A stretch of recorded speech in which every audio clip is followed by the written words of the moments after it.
Remote Yihai in southwestern Sichuan province is populated by China's Yi minority. In 1935, the Red Army and the Yis drank bowls of chicken blood and water from a pristine lake to seal an oath of brotherhood. Yihai village chief Sama Shugu is the grandson of one of the Yi chieftains who arranged the ceremony.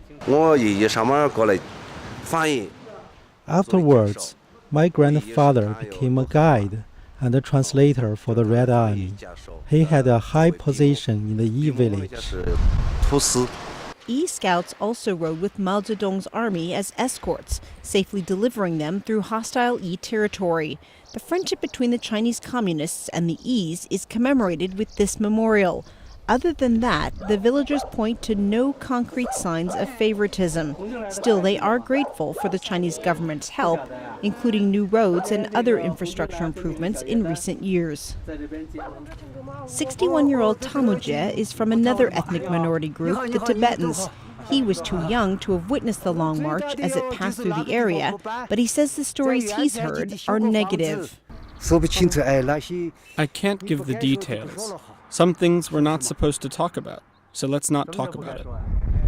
During the Long March, the Red Army and the Tibetans did not have a good relationship.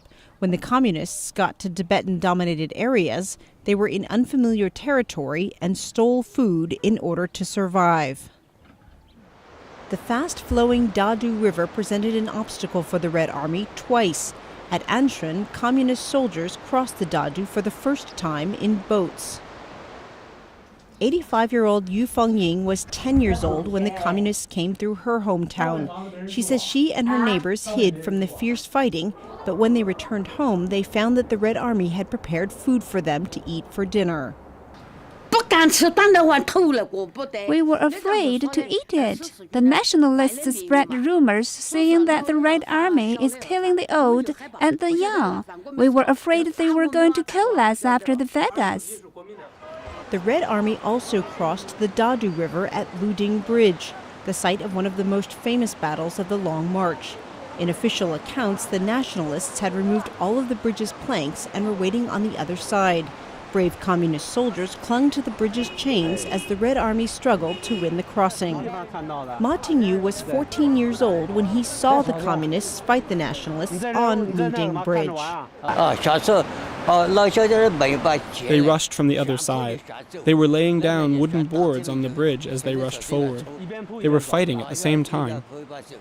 Ma's memories match official accounts, but as is often the case with historical truth versus historical fiction, he says the fighting that he saw was not as dramatic as what Chinese people have seen in the movies. Stephanie Ho, VOA News, Beijing.